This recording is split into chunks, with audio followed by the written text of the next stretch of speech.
Well, hello there, and welcome back to War Thunder. I'm Corny Swiss, and today we're joining Hellcat 1963 in a realistic battle in his M46 Tiger, which is the premium patent.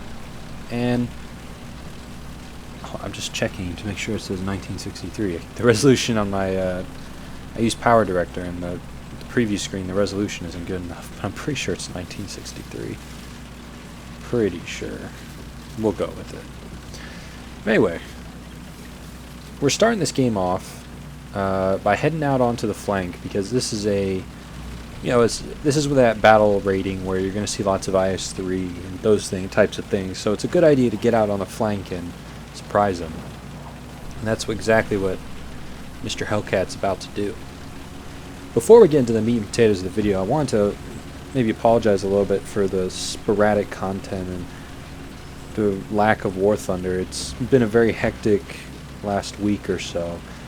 I was on vacation, with the family and the girlfriend, and then I came back right away and moved into my place for the summer, and then I started work Monday. So I've been, going to work 9 to 5, and I remember in a previous video I talked about how I was kind of anxious about it, and now that I'm there and I'm like meeting my manager and the team of people I'm working with, it's turning into a really fun experience. I'm having a good time, good people, people who are just there, doing a job but having fun while they're doing it, enjoying their time there. And so yeah, so hopefully we can keep that up, and hopefully work doesn't become too much of a stress, where I can still make these videos with some regularity. But as you can see in front of us, I have the target markers turned on. Obviously Hellcat 1963 would not have had this luxury, but I have them on so that I can tell what's going on, especially when I was watching the replay, because there is some things here where it just gives you a better situational awareness, and he is in a perfect spot to deal with all these IS-3 that are just sitting out there in some relative cover, but you can see them through the trees, especially when you have an idea of where they are. And boom, there goes one. And you can see back on that hill there's another 3, it looks like. I think one of them's an IS-2, but or else they're all 3 IS-3s. That's a tough one. Took a speculative shot, but as we can see, the IS-3 had already moved forward, so that wasn't gonna go anywhere near. But he's gonna have to start moving down out of this position and moving into the city, because what's happening right now is that the enemy team are having a pretty good go at his team.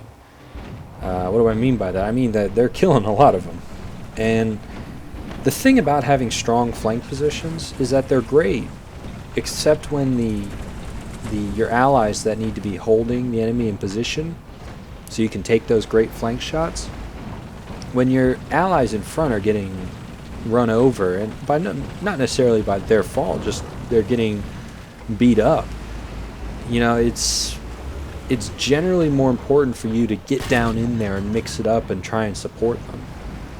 And here that's what he's kind of trying to do. He's making his presence known by shooting that IS-3. Didn't kill him. Couldn't tell if it went in. I think it did, but it didn't look like it did any real serious damage. Now this IS-2 has been set on fire, and he's going to quite calmly start pumping rounds into this guy.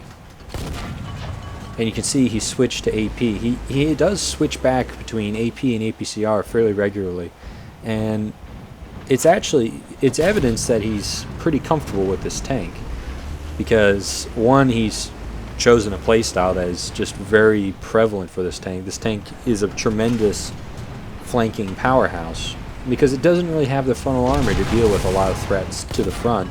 I say that as he bounces a shell.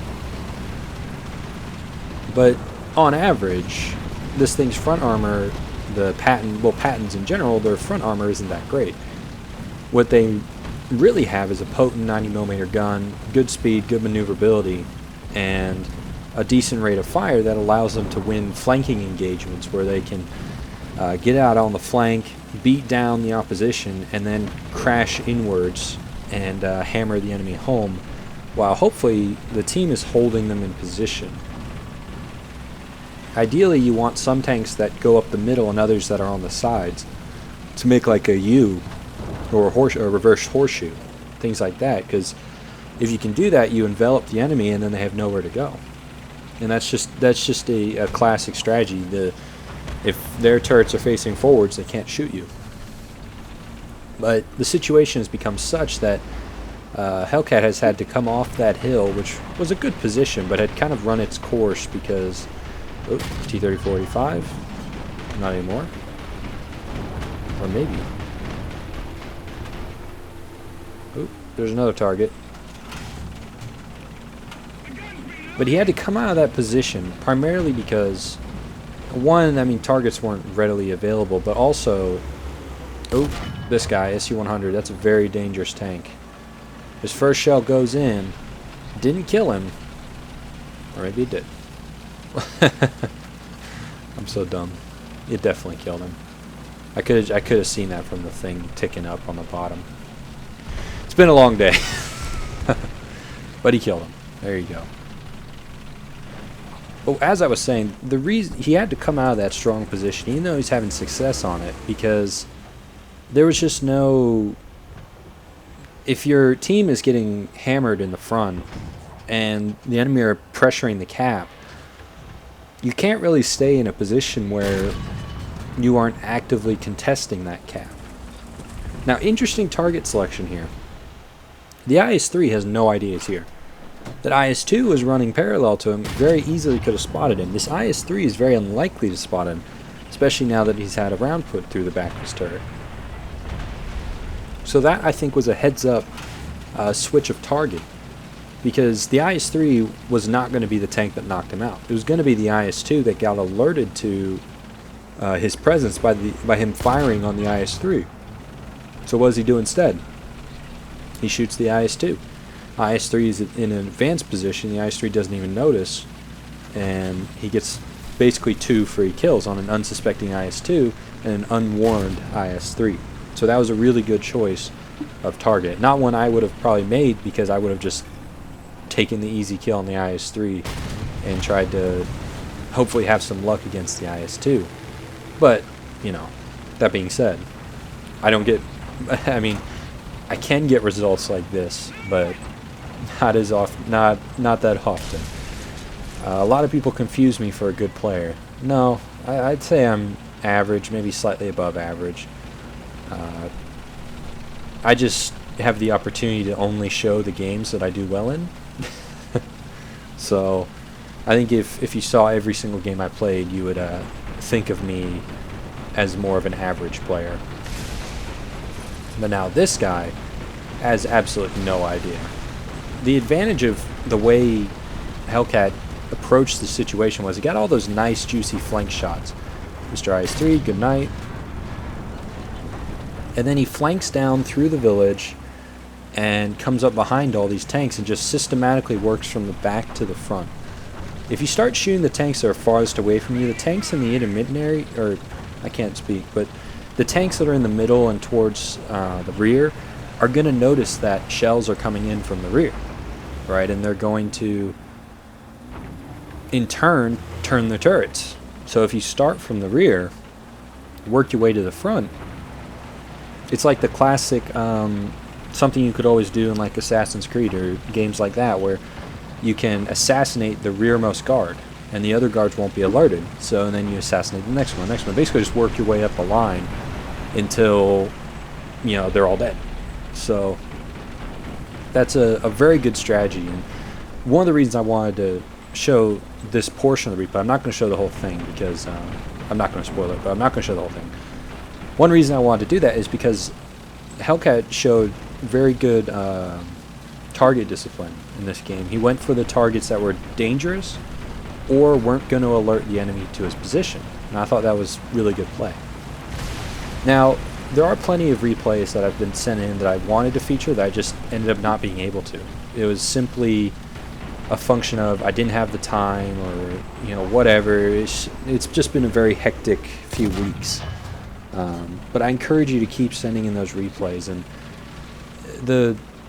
I guess a nice thing about replays, and I'm going to be featuring more subscriber replays.